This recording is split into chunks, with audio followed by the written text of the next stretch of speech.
It's basically it's web analytics for the physical world. That is just massive. In the digital world, we've had that for 15 years. In the physical world, we haven't, and half of digital engagement's on a mobile phone now. So if I'm a marketer, just knowing who my customers are, that data stream got cut off as everyone went outside into the light again. And then we are seeing billions of interactions with them with locations we track per month. You can see in 2016 they've set aside budget going into the year, and we're just seeing the starter deals get way higher and much more substantial initial deals and follow-on deals a quarter or two later. Because in 2016 people have gotten educated enough about this stuff that they put the money aside to make it a budgeted item. And so that's why it's taking off. But I know we're personally engaged with 8 of the top 10 financial institutions in the country right now. I'm not at liberty to share names other than Citibank, which is done some press around 1 or 2 use cases. But retail financial services specifically has really come on strong here in 2016 as part of just reimagining the retail banking experience in general. So welcome to the 4th episode of The Hitchhiker's Guide to the Ecosystem. My name's Steve Statler of Statler Consulting, and we are in San Diego. We're about a mile away from the beach, and I am at the headquarters of Gimbal, and I am with Jeff Russakow, who is the CEO of Gimbal. Jeff, welcome, or I shouldn't welcome you, you're at home. Welcome. Thank you. Yes, welcome. But thanks for having us on your program. Yeah, well, we're really excited, and we're doing this in partnership with Proxbook, and the idea is we want to give people the opportunity to hear from the leaders of the companies that are at the forefront of proximity and location technology. So Gimbal, a very significant company in that space. If we think about one of the first national deployments of beacons, obviously Apple stores nationwide, those are Gimbal beacons. You guys have been in the Super Bowl at least twice in many different just did a third, Super Bowl 50. There you go. So South by Southwest, Citibank, so we'll go back and talk about a lot of these things, but it's great to have an opportunity to talk to someone who's right at the center of this. Glad to be here. So maybe we should kick off, and you can just explain for people that are new to the beacon ecosystem, who are Gimbal and what do you do? Yeah, so Gimbal is a spin out from Qualcomm, so it's actually been around and at scale for quite a while in the space and had that advantage head start coming out of a large Fortune company in terms of the technology. We're the leading platform for location and proximity, and by that there's a few things. So first, we're the most advanced geofencer, and so I know that we're going to be talking a lot about beacons, but we really focus on places in general. And so we are by far the most advanced provider of geofencing in terms of polygonal shapes, which make them more accurate, but very energy efficient, so our geofences are on all the time in the background, and therefore have just a far superior ability to see when people enter locales. And then we are by far the leader as well in volume and in technology in terms of beacons and proximity outdoors and indoors. Above that, we offer a much more advanced enterprise scale platform. When you're managing 10 or 30 or 100,000 places rather than just a few, there's actually something to having one person and one desktop, one place in corporate be able to actually manage all that so that people in all the venues don't need to worry about it. We have analytics capabilities over it. And then in the last 6 months, with the acquisition of a company called Fidget, we've integrated. We have a really rich experiences engine, which makes it possible to create all kinds of great mobile immersive experiences for consumers over locations. So I think those would be some of the areas. And then we clearly have a lot of reach because we're unique in that we are partnered with a very large number of top 100 mobile publishers, which means that we are able to interact with hundreds of millions of users and expand our reach. And what do you mean by a publisher? Like a Shazam might be one good public one I can share. So here's the issue: if you're serving enterprise, as we all are in the space, and you are in the app of that enterprise, Citibank or a leading hotel chain or a restaurant chain, there still will only be some minority of people who walk into your restaurant or hotel or bank that have your app, and so you can create this amazing experience for them. But what about the rest? So the way we reach them is by partnering with a lot of top mobile publishers that are on most people's apps. So like Shazam would just be a great example, or a FanDuel or many others that we're in, you have the way to still be able to reach out to that phone. You can show up as a notification. It can be something they can tap and then open up a more immersive experience. But now you have some way to get 60, 70, 80% of the people that come into your hotel lobby, even if it's not as rich as fully checking you in. And then you can use that to serve them as well.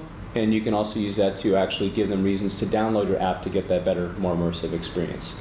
So we've seen that that's been one of the most strategic things in the space is how do you get on every device, not every mobile device, every wearable, to basically reach hundreds of millions of people and not be dependent on the reach of any one particular enterprise's app. Yeah, that's really key, isn't it? Because generally speaking, certainly in the past, you had to have an app that had your APIs in it in order for beacons to be relevant. And I think people have started off thinking about this pretty simplistically. You have an app, you have a beacon, and someone, maybe it's the Macy's app, and they're just kind of thinking about what they're doing. But it actually gets a little more complicated than that, and there's lots of different kinds of players in this space. And I think you guys have really been at the forefront of not just kind of selling some beacons, but trying to build networks of...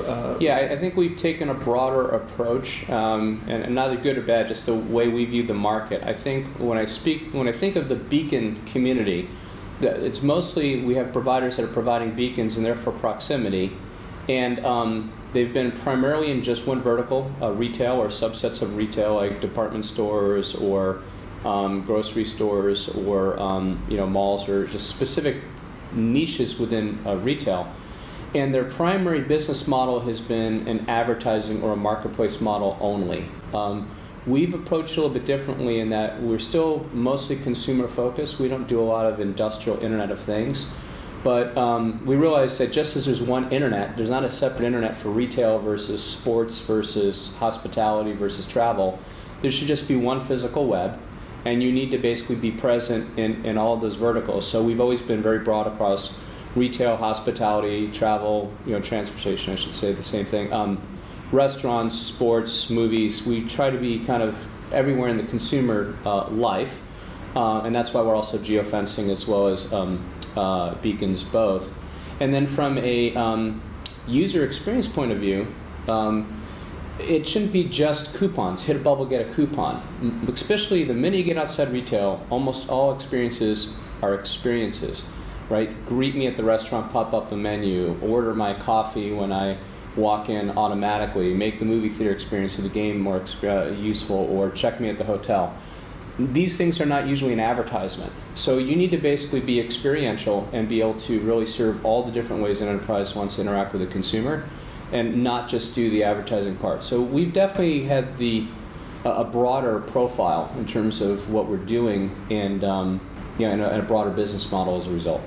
So let's talk about some of the experiences that you're enabling, so people get to grips with this, and then maybe we can pry apart some more of who the stakeholders are. But let's look at some use cases first. And like Citibank, you just had an announcement with them. Yes. What are you doing with that bank? We're finding right now, not just that bank, but in general, retail branches are trying to really reimagine the entire experience for the user. But in the case of Citibank, they're putting in over 30 beacons per store. They're also geofencing their stores. And they really are doing a variety of different use cases. But if I were to give you maybe 2 or 3 most simple ones, the first, which just got pressed, which is a very fun one, is opening the ATM door as you approach. And to be honest, I never would have thought that'd be the first thing that would come out of their mouth as the first thing they wanted to do. But I guess it kind of makes sense. At least on the East Coast where it's cold, you've got glass lobbies around the ATMs, and there's a door, and usually you have to pull out your wallet or your card and tap it to unlock it. People don't like to do that. It's cold outside, there's kind of people right there, they don't feel secure. So the first thing they wanted to do was literally have, as you step up to the door, the ability to unlock the ATM lobby door. And for us it was a fun one because by virtue of the fact that Citibank is putting you into their app and they have tens of millions of users of their app, from a security point of view, you really have to demonstrate that as an industry, certainly we've arrived at an enterprise banking level class of security to be able to do that, because you're not only in their secure app, you're unlocking a bank door. Yes, it's an ATM lobby door. It's still a bank door that's unlocking as you approach. Other use cases for them, recognizing when high net worth individuals come in. So they might not actually do anything to your phone directly at all, but just if Mr. Jones comes in and he's a large customer, then it might just alert a private banker that Mr. Jones is coming in and he should greet him at the door and you'll reconnect. So, but in general, retail banking is starting to move more towards being Wi-Fi and small business hub kind of places and reimagine those kind of things. Other use cases for banks is as people are starting to try and compete for payment, different e-wallet and loyalty cards to actually prompt people to use this form of loyalty card or that payment as they approach the point of sale. Hey, you forgot to use your such and such loyalty card. So this is actually out of the branch. I've got the Citibank app. The Citibank app might remind me when I'm at I'm in Bloomingdale's that I should use their form of tender, something like that. Exactly. And would that be triggered by a beacon or a geofence? Could be either, depending on what makes sense. And okay. If you're looking for proximity very close to a point of sale, it might be a beacon, but you could, in some cases, use a geofence in dwell time if you wanted to. For example, you might be at a PJ golfing event, right, and you're outdoors under tent. There might not be any beacon there at all. And you guys have done a lot of events, haven't you? We talked about the Super Bowl, but South by Southwest, and maybe you could talk about some of the use cases. Yeah. Why do people need beacons I in apologize. I events? went deep on banks. I'll give you just maybe a broader, quick snapshot of a bunch of use cases. Yeah. And then I realized we also got away, my apologies, from your question about who are the different segments using technology. We'll come back to that, but yeah. So several things. So within, there's thousands of use cases, but if I were to first generalize before we get into any vertical, there's really three flavors. The first is data or know thy customer. Mm-hmm. Amazon knows every person that hits their website, whether they buy anything or not. If I am a retailer or a department store, 70% of the people that walk through my store, I have no idea who they are or what they looked at, whether they bought something or not. If I'm a billboard, I don't know who goes by my billboard every day. So physical venues are at a massive disadvantage of just knowing who their customers are. So there's a whole thematic set of use cases, which is really just the ability to know who's walking into my venue, who's my customer, how long were they there, what did they look at. This woman went into this department store, was there for 31 minutes and was in the children's section for 5, and then went to the cosmetics counter, was in front of this rack for 3. It's basically web analytics for the physical world. Mm-hmm. That is just massive. In the digital world, we've had that for 15 years. In the physical world, we haven't, and half of digital engagement's on a mobile phone now. So if I'm a marketer, just knowing who my customers are, that data stream got cut off as everyone went outside into the light again. So data. Know that customer. The second thing is experiences.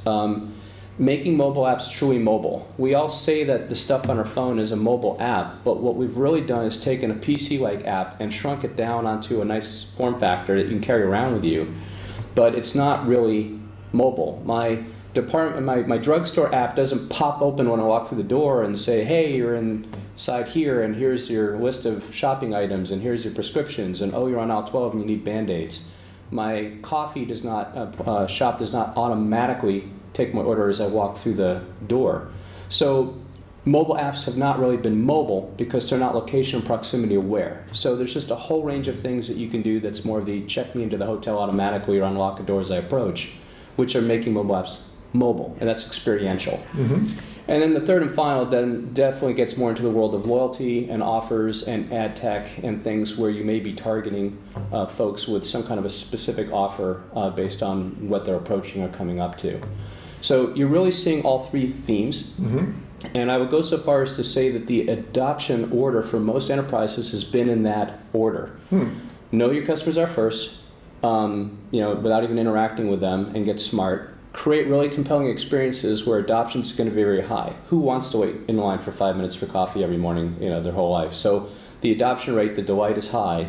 And then as you get to know the customer and their habits better, then you start to move to locations and offers. And that's another reason why people have jumped all the way to advertising as their first model, may have jumped the market and the customer adoption and the consumer adoption cycle by going to that very limited end use case, which is the hardest use case to do. In terms of examples, within retail, knowing who's going through, what they're looking at, and targeting at a product level. Hey, you've been in front of the Tommy Bahama rack specifically for for 5 minutes. It might be something you're interested in.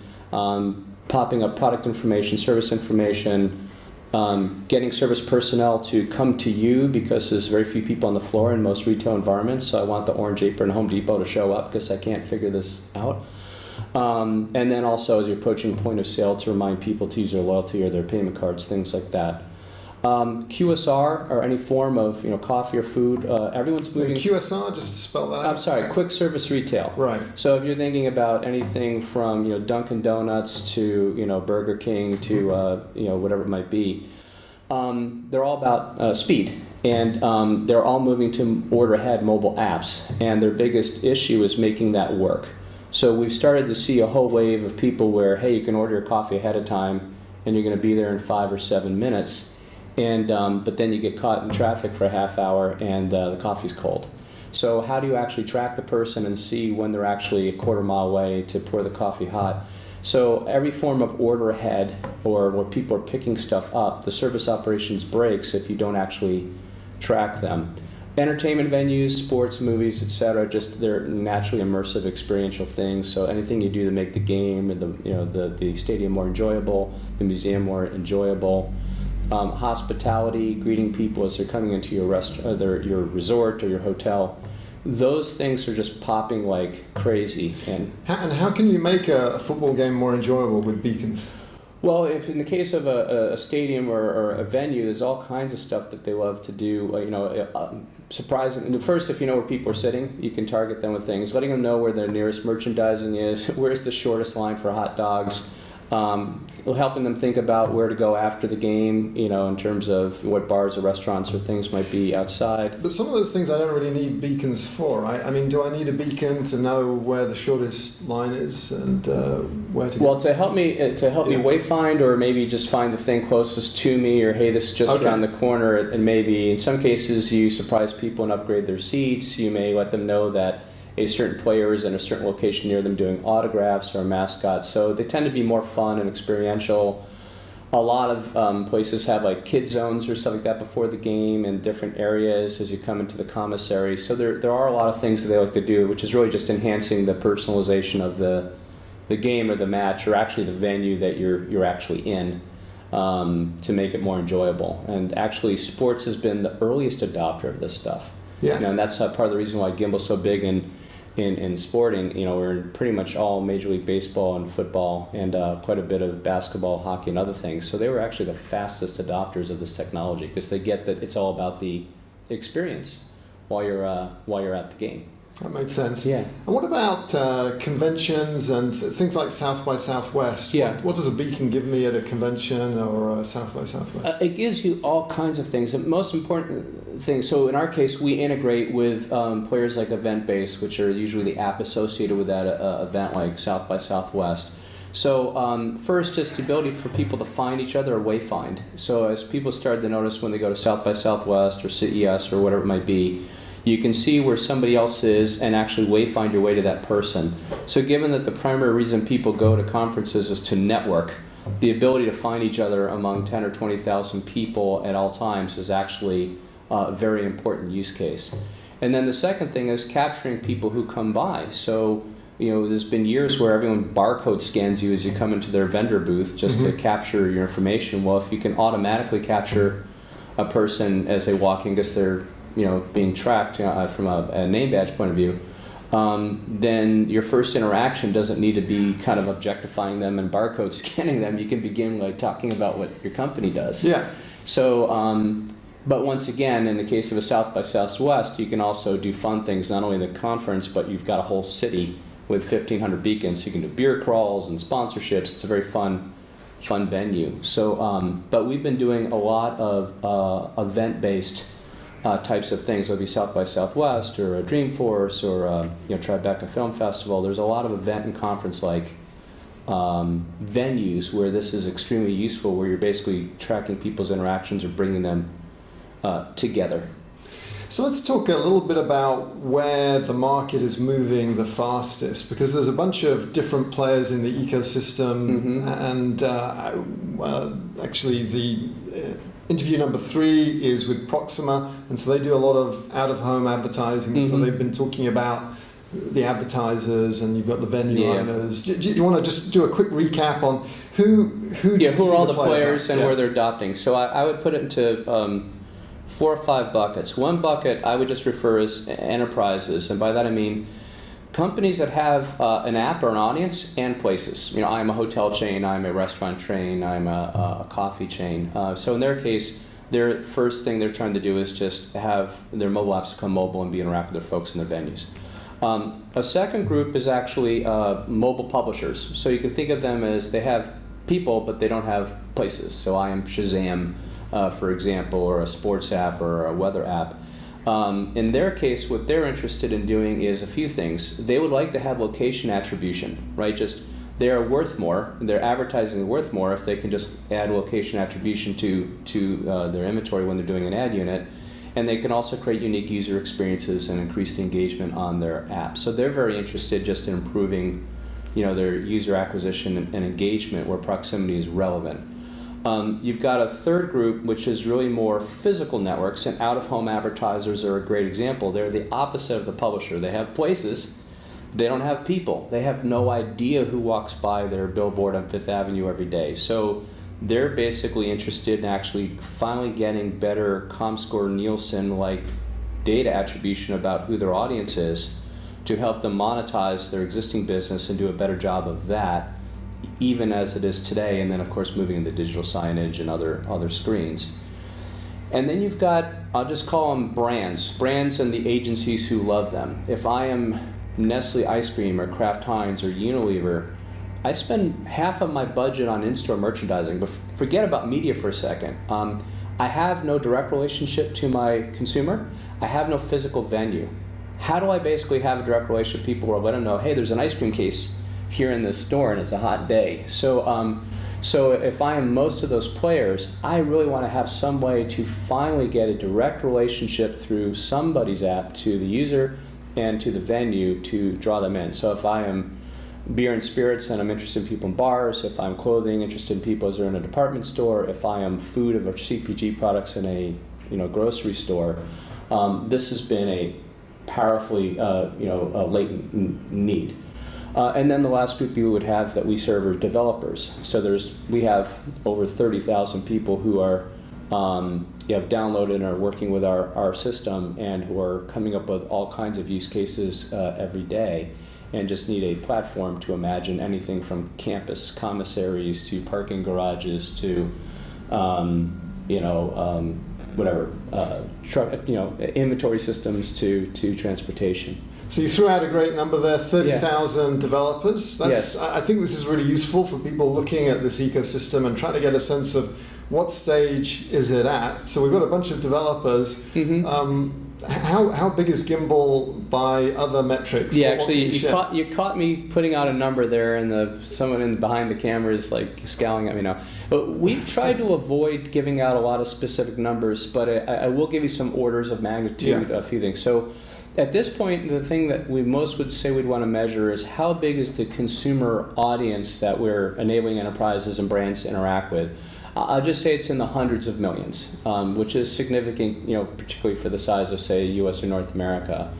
So hundreds of millions of people have got apps that have beacon APIs in them. They may or may not actually be triggering against those beacons, but we know that there's I would say it's our SDK as opposed to API, but yes.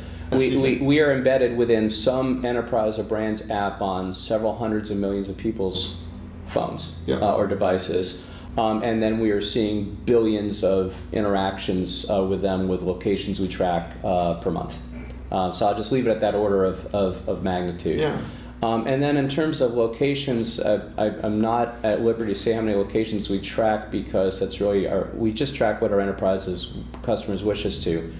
But what I will say in our case is we track a lot of geofences as well as a lot of beacons. So we know that we're a very significant share of the total beacon market, but we also have a very significant geofencing footprint. And the reason why I mention both is you want to track people in places and not need to worry about whether it's a beacon or a Wi-Fi or a cell tower or GPS. You just want to be able to say places. There is a general trend where most customers will geofence first and beacon second, and there's a couple of reasons for that. One is, until I master who's going in and out of my building, I'm not going to go to the more advanced use case of who's going in and out of the children's department or to cashier 12. The second thing is there's no hardware with geofences. So what we will typically see is, that bank or whoever will say, please geofence all 1,000 or 2,000 of my branches, and that's a file in 5 minutes. The next day it's done, and then they'll start beaconing maybe the first 100 and start getting smart about those use cases. But I think in general that's the current state of the market, which is people are in full flight. I shouldn't say full flight, full adoption. Rushing toward more advanced in geofencing to get building level accuracy, and they're all over that. And then they're maybe beaconing the first 10% of their hotel chain or whatever, and mastering that additional 20 use cases and how to look at the analytics and think about it. And then now through the next couple of years of rolling out. So 2014-15, they were piloting. You can see in 2016 they've set aside budget going into the year, and we're just seeing the starter deals get way higher, and much more substantial initial deals and follow-on deals a quarter or two later. Because in 2016 people have become educated enough about this stuff that they put the money aside to make it a budgeted item, and so that's why it's taking off. But it's going in that order. And would you say Geoffrey Moore's model, are we in the chasm now? Yeah, in terms of, in terms of jumping the chasm from early adopters to mainstream, I would say geofencing, including our form of more advanced geofencing, has already jumped the chasm for sure. And then with beacons, I think we've just skipped from the leaders across the chasm to the front edge of mainstream. And so I think at this point, you're seeing most hotel chains, large ones, most large retailers, most large entertainment venues are now beaconizing, if you will. But they're probably rolling out the first 10 to 20% of their locales here in 2016. Well, if we look at different industries, and not holding you to specifics, but generally speaking, what proportion of retailers do you think are deploying beacons at the moment? Yeah, I mean, market information in this market is still early. I mean, I think you see the same reports that we've seen from third-party sources that are none of ours either. So we all see the same stuff. About 85% of the top 100 retailers are adopting beacons, here in this year. What we don't know is what percentage of them are doing full-blown rollouts versus 200 stores worth. I would say that 85% is probably accurate in terms of people doing their first 200 or 1,000 stores out of 7,000, because that's real. Even if you're full-blown adopting, people seem to think, or they've forgotten, that if you're taking shipment for 100,000 beacons, you're not going to take it on a Tuesday and deploy it on a Wednesday. Yeah. There's a certain time frame to roll out. If you have 7,000 stores and you're putting, or 3,000 stores and you're putting 80 beacons per, that's not going to be any given week. Yeah. It's going to actually roll over 18 months. And so I do think the adoption rate is in the kind of numbers people are saying. And then people go, well, are they fully rolling out? Well, you can have basically already put the money aside and be fully committed as a top 3 strategic priority of your retailer. You're going to be rolling out for 18 months. And I challenge anyone to say that Salesforce and Salesforce automation or payroll systems rolled out any faster. And it's not because it's hardware, it's the rate at which you can basically consume the analytics that you're not producing and do something with it. Yeah, I mean, one of the things that you have to deal with is you're essentially taking the world of web analytics and personalization and you're applying it to the physical world, but the physical world has to be ready to deal with it. They don't suddenly say, oh, we're going to change our business and start building it around. It takes some time to consume it. But what you just said is that's exactly how we view what we're doing. We're digitizing or webifying the world, the physical world, or at least the consumer physical world in our case. And so, to me, my analogy is if I look at even 5 years ago, and we said digital consumer, we were all still picturing somebody at home in their kitchen looking at a laptop, staring at their Facebook feed. And so you were either at home in digital, or you're out in the physical world in analog. And 5 years later, cell phones have gotten so good, so fast, so everything they need to be, that the human race went back out into the light. So they're still staring at their darn Facebook feed, but now they're at a restaurant or a store shop while they're doing it, and the percentage of people that are now using their stuff in venue is almost 100%. So the good news is, 51% of all digital engagement is now on a mobile device. Problem is, if you're a marketer, everything went backward or retrograded. 5 years ago, you were omniscient. You were God, right? You had a consumer going to sites, which we'll call websites, and you basically knew everything about them. You knew where they were, how long they were there, what product, what pixel they were looking at, how they got there, and what their journey was. You knew their social graph and all their friends. You knew all their favorite sites. And you can tie that back to behavioral and demographic data and target them in real time with information, offers, experiences, whatever. And it's as easy as moving money around in a mutual fund. We've all been doing that for 15 plus years. It's a very developed science. Then everyone ran outside. Okay, well, if they're kind enough to be standing underneath a satellite, technically 3 satellites in an open space, you can see into tens of meters, and with other performance issues. And if they're coming inside, you're seeing them come on and off of Wi-Fi or clunky video systems which are hard to implement, and you're getting maybe back to lagging building level accuracy. You do not know at a product level we're looking at. You don't know who their real friends are in the real world. You do not know where they really hang out physically in the real world. And your ability to pull that back in real time, tie it with other demographic and behavioral data, and then do something actively on their phone a millisecond or 100 milliseconds later has been not really there. So if you're a marketer, half of your ability to get telemetry off of people, web analytics off of people went away. So I think as an industry, by geofencing and beaconing up physical locations, we're making those 200 Macy's or Williams-Sonomas or Dunkin' Donuts, whoever, act like 200 web pages. And we're literally just giving back to the marketer the exact same web analytics, exact same, as they've been seeing for 15 years and can ingest in all the tools and techniques they've been doing the exact same way versus creating some other channel with another measure, right? That's been the biggest headache of omni-channel. TV, radio, Comscore, whatever, it's all different measures. Just people want the same measure. And that's exactly what we're doing, web analytics for the physical world, and do anything with it that you've been doing in the digital world. Data, experiences, offers. That's a very good analysis. Let's just finish off the discussion about the different verticals. So we got a picture of where retail is. Yeah. What are the other verticals that are moving the fastest vertical adoptions have actually been the experiential ones. So if I were to say broadly, hospitality, hoteling, transportation, restaurants, financial services, banks, insurance, credit cards, payments, what we call venues and entertainment. So sports, movie theaters, conferences, all the experiential stuff has actually been the fastest adopting industries by far, and the use cases have been experiential and making mobile apps mobile. Retail is always a little slower. Just retail has never been the fastest adopting industry, whether it be barcode scanners or conveyor belts, etc. And that's partly it's because retail is a thin margin industry compared to some of these others. So I think a lot of people have basically been focused purely on beacon rollout within retail the last two years, and then have been trying to figure out if beacons have been rolling out in general. And the answer is they've been rolling out like crazy, but the experiential folks have been the fastest. Retail now in 2016 is really starting to pop. But if you looked at everyone that was really doing the rollouts in 14, 15, not pilots, a lot of them were in all these other experiential industries. And that's where we've seen the biggest pop. And so like the proportion of sports arenas that have beacons, what would be your guess? Professional as opposed to college? Yeah. Majority. I mean, I'd have to go through, at least for the top 4 major sports, 90+%. I can't speak for every single one and every single team, but sure. But that gives us a sense. And then you mentioned financial services, which makes sense. Mm-hmm. Where I'm assuming that number's a lot lower. Yeah, right now I think this year in 2016, it'd probably be fair to say, I know we're personally engaged with 8 of the top 10 financial institutions in the country. Right now, I'm not at liberty to share names other than Citibank, which is done some press around 1 or 2 use cases. But retail financial services specifically has really come on strong here in 2016 as part of just reimagining the retail banking experience in general, rethinking ATMs, rethinking branches, rethinking payment solutions.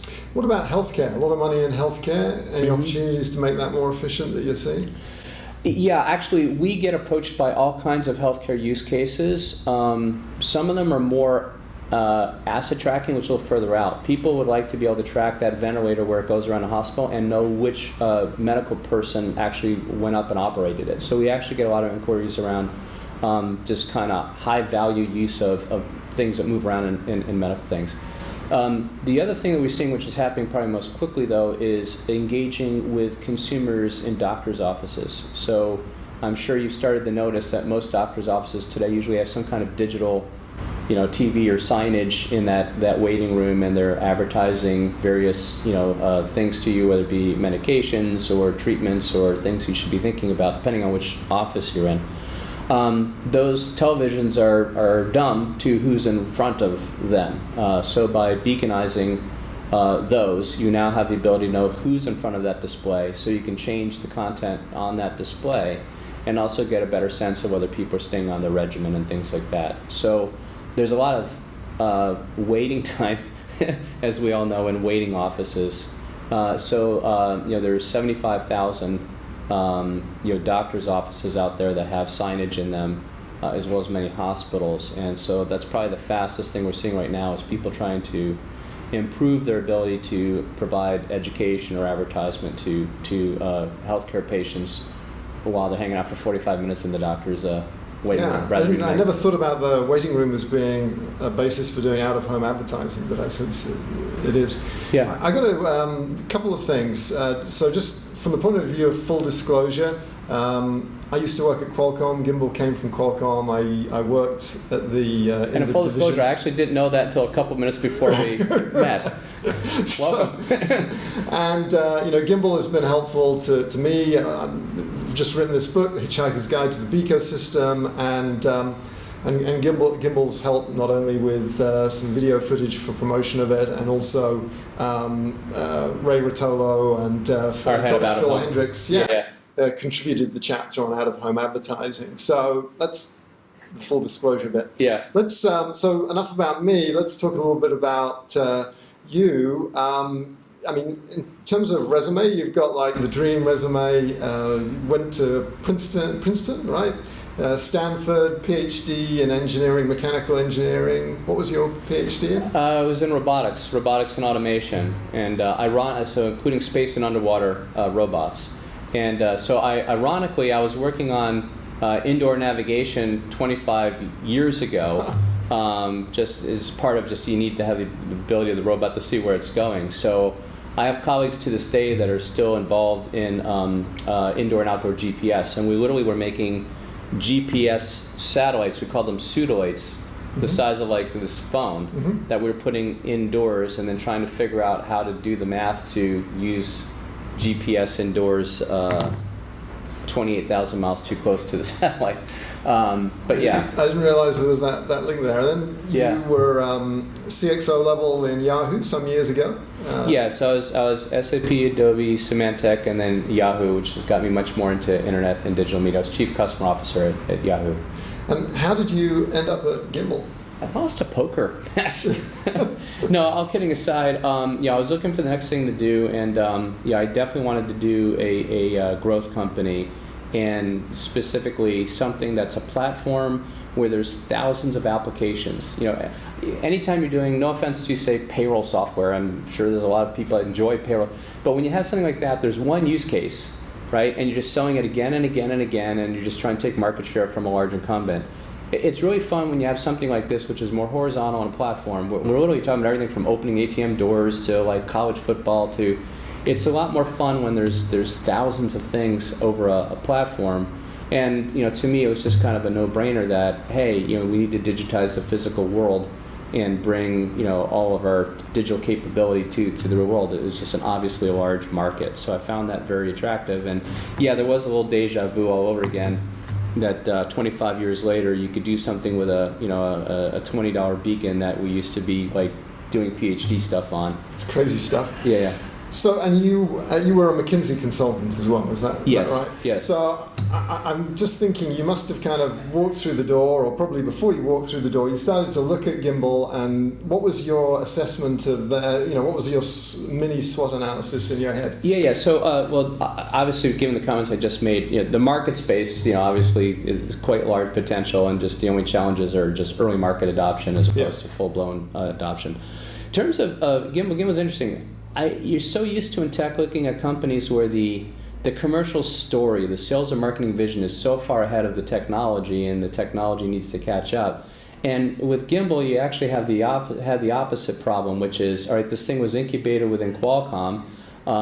The technology is industrial carrier strength and represents, you know, a massive amount of investment over many years and many engineers. And so it was under commercialized. And so that's, look, if you're looking to jump in on something good, that's a good thing, right? It's like, wow, this thing actually could be going even faster, growing even faster. It's growing like crazy, but it was all inbound customers that just knew Gimbal and knew the Gimbal brand. You say beacons or geofences, people say Gimbal, and they were calling in and you're doing these great deals, and you're like, wow, how much faster and better could this thing go if we actually brought real commercial capability to it in greater scale? So as a consultant, that's kind of what I saw. It was under commercialized compared to the speed it could be going at yet. And how do you commercialize it more? What's the... Well, there's a few things. One thing I'll say, and this is, you know, partly where I'm glad for what you're doing, is as an industry, and I mean this in the nicest way, we have not done it nearly the level of thought leadership and education as a lot of other industries typically would do. So, you know, there really is an opportunity to jump out ahead of, you know, the marketing world in particular, and really help educate in all the different ways that location proximity can really help brands connect and enterprise connect with consumers and kind of lead the way. And I don't think anyone in the industry has really done a terribly great job of that, because we've mostly been smaller, you know, companies. And so we're leaving it to the customer base to kind of discover, educate, and experiment. So there's an opportunity to really do that. The second thing is just we, you know, can just be doing a lot more outbound communication in all the usual ways, and then we just you know, staffing up. We've been growing our sales force like crazy and going out into more and more verticals. And it's just, you know, obvious ingredients, obvious results. But yeah. it's not been anything terribly brilliant. The only thing I'd say that's really maybe interesting is the thought leadership piece, which is, as an industry, we could be doing a lot more. Well, I think one of the things that helps in the industry is when the really big players, and Gimbal's a big player in the ecosystem, but if you look at, say, an Apple or a Google, and so Apple sort of lit the rocket. But then they kind of disappeared. It's like, where's Apple? Do you think they've given up on the ecosystem? Or? Yeah, I mean, I literally could not, even if I wanted to, speculate in terms of, you know, how Apple's viewing the space. Just, I mean, they definitely lit the fuse to this whole market, and I'm curious to see what their next steps are. Yeah. But I don't have any inside baseball in terms of how they're viewing it. But clearly, there's more more open standard beacons out there than other open standards out there to this day. Interesting. Yeah, most of our community had been, you know, on iBeacon. So you look at Google, and it's kind of a double-edged sword. I imagine from Gimbal's perspective. On one hand, you've got this behemoth who is suddenly got like 5 sessions in Google I/O that have something to do with beacon technology, which is great, but you end up dancing with giants, don't you? Kind of, they just made the party bigger, but how do you avoid getting squashed by them? Well, the first 3 quarters is easier than the last quarter, but what you just said. But for us, it's awesome, and I for several reasons. First, look, we are still in the infancy of proximity, including beacons. So having large players, including Google, jump in with both feet and just contribute to getting, you know, millions and millions and millions of more beacons out there is wonderful, right? Because we basically want this to be something that's in every venue and every experience for a consumer. So it's rising tide goodness.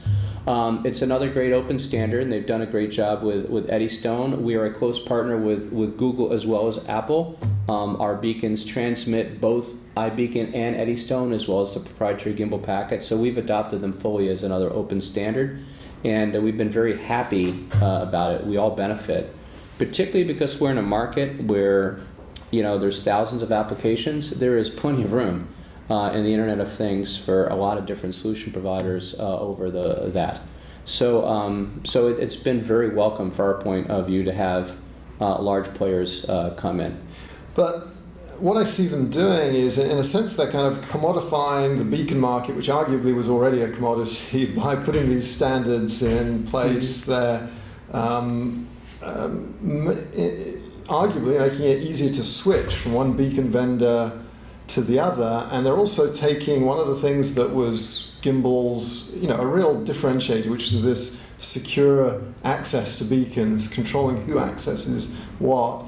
Do you think people will continue to use the gimbal approach to doing that, or will they switch over and use the Google approach with Eddie Stone's own ephemeral IDs and all that? So you had several questions in there. I'll try and hit them all. So first, I think at this point it's inevitable that in the market, I think a few years ago, this whole thing was really just core basestem infrastructure like hardware and some firmware. I think at this point we've grown up to full solution capabilities, and it's just inevitable that as the tide rises, we all have to keep adding to our stack. And so for us, there's still an unlimited supply of enterprises that need full solutions over whatever stack that's there. The second thing is a lot of enterprises still have a need for their own proprietary solution. And so there's every market you're in, the enterprise segment is always going to need proprietary solutions.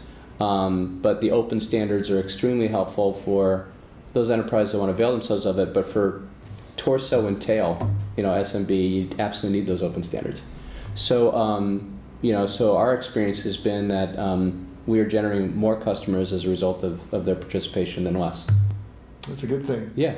Very good. It's a very big market. But I mean, to answer your question, we are glad to see them actually starting to do more of the encryption and security, because our biggest worry has been that people have been deploying open standards, and inevitably that is not going to be. That's like having an internet with no protection. Mm-hmm.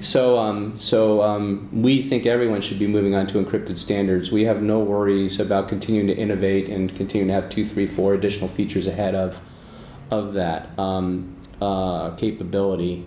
We just think that we need them all to do that. Jeff, thank you so much for spending time. It's been really interesting talking to you. Thank you. Once again, thank you. Thank you. Thank you very much. Welcome here again.